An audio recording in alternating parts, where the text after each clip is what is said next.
Hey, good morning, everybody. This is Midnight. He is one of my, I guess call him a homeless cat. He's one of my homeless cats. And him and his friend Zoe, they both live here pretty much a lot of the time during the winter. This is the first winter for Midnight and Zoe being here pretty much full time during the winter. I mean, obviously there's no snow on the ground right now, thankfully. We are in Michigan, so we've got more on the way. We already did get a blast of snow.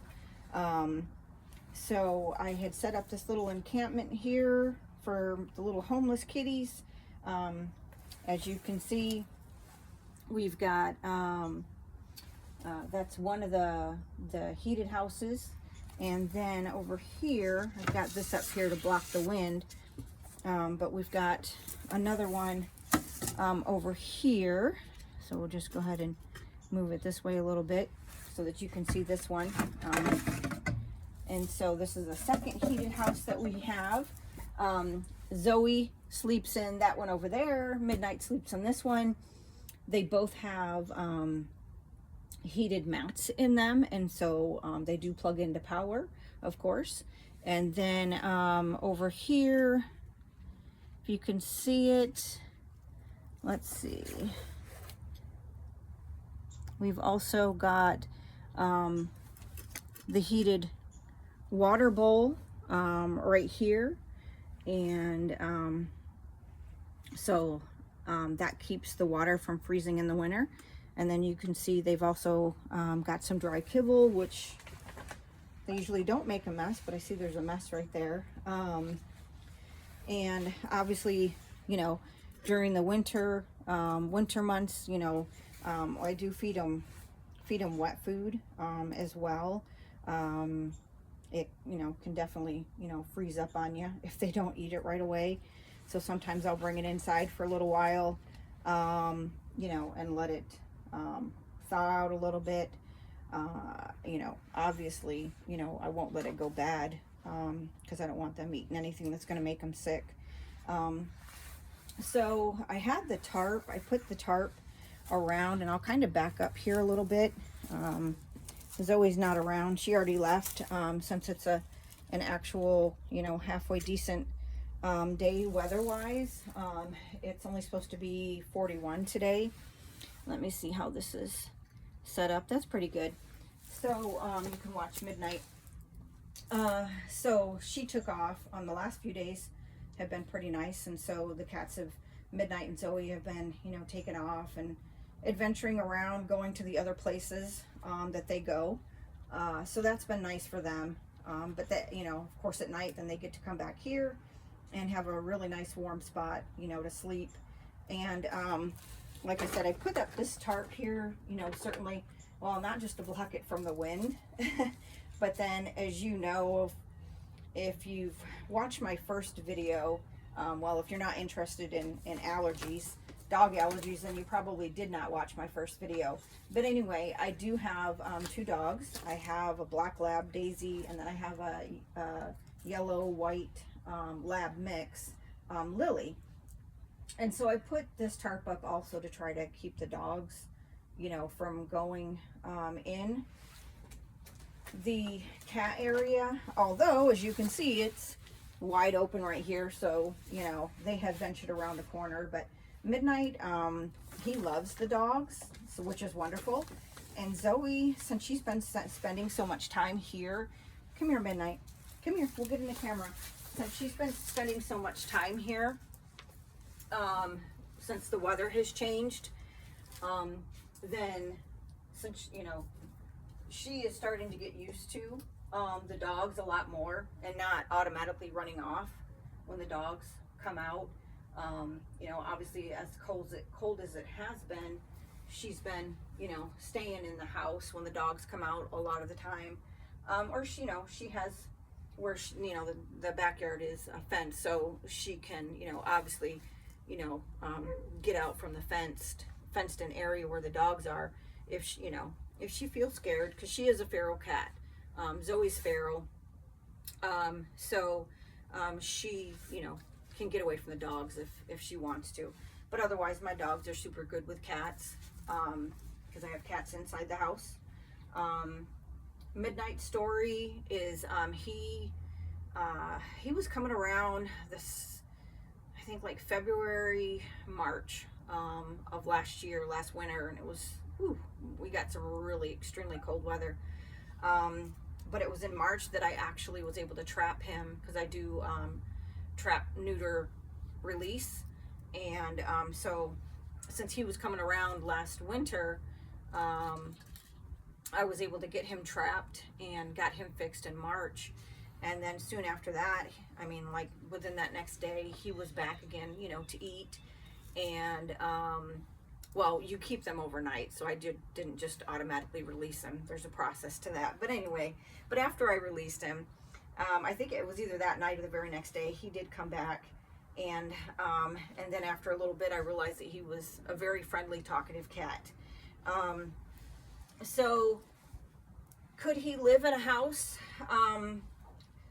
There's a very good possibility of that. You know, he wasn't around here a whole lot, you know, during the summer. And then he started coming around more as the weather started to cool down and stuff. So I've realized exactly how friendly he is. And so I did not want to, you know, try to put him in a home, you know, right before winter, because then he'd be in an area that he wasn't familiar with. So if he got out of somebody's house and it was close to winter, then, you know, or he got out during the winter, then he wouldn't know where he was, and he would have to figure out, okay, well, where can I go to eat? Where can I go to get shelter? So I didn't want to put him through that. And then also, Zoe has taken quite the liking to him. And so I didn't want her to be without a buddy, you know, for the winter. And, you know, as you can see, they've got good accommodations. You know, obviously it's not as good as being inside of a house, you know, but there are unfortunately so many cats that are outside, you know, because people don't spay or neuter their cats, and then they let them outside, and then the mom, you know, the females get pregnant and have litter after litter after litter after litter. And so that's how we end up with feral cats. Feral meaning they are not used to human contact, and they are afraid of humans. Zoe is feral. She's not 100% feral anymore. I can pet her when she wants. It's up to her, but I can pet her. And she's a love bug. She's vocal as well. Midnight is definitely very vocal, and as you can see, he's a little food motivated. Unfortunately, he gained, you know, quite a bit of weight. I gotta stand up. He gained quite a, you know, 2-3 pounds probably over the last few months, but you know, I've got him on a good high protein food, and then of course they get wet food, so, and then they have access to, you know, water 24/7. So I just came out here today to do some fixing of the tarp, the tarp, at least on the top, because it's kind of wonky. So let's see here. So I'm gonna, guys can just hang out with me. Oh, some people walking by. Got to take advantage of the weather while you can. So yeah, so I just wanted to, you know, obviously the snow can still get on, you know, the top tarp. Say that fast. And so I just wanted to redo it, because obviously the snow will, you know, make it sag. And so I'm just going to go ahead and redo it, because it wasn't on here straight. It was definitely crooked. So I'm going to unhook it from the way that it currently is, and then we'll resituate it on here, and see if we can't make it a little bit better. Let's see. So, but I do have other cats that come around as well. I've got Smokey and Goldie from down the street. They are 3 doors down. They are a bonded pair. They are brothers. And they showed up at the neighbor's house probably a couple years ago now. And the gentleman, you know, started feeding them. And then when I moved in here, I moved into this house April of last year. And so last winter, you know, they were coming down to eat, and so I was able to actually, we finally trapped Smokey. Smokey did not want to go in the trap, but we finally managed to catch Smokey this past September and got him fixed. And Goldie, his brother, I caught him, pretty sure it was maybe the beginning of this year, maybe before or after midnight. I'm not sure. I've trapped a few cats in my driveway. You know, because when they come to eat, you know, especially when it's cold or whatever, then, you know, it's easy to catch them when they're hungry. Because, you know, you put the food in the trap and then they go in and, you know, and get caught. But yeah, so if you have, you know, if you have cats that you're feeding, whether they be feral cats or stray cats, it is so important to get them fixed. So important to get them fixed. You know, that cuts down on the population, and that's definitely needed.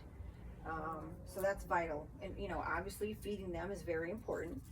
You know, and providing shelter in the winter, or out of the rain, that is extremely important as well. They wouldn't survive if they didn't have shelter. If you live in a state that gets, you know, really cold and snowy and everything during the winter. So, you know, thank you to people that do that.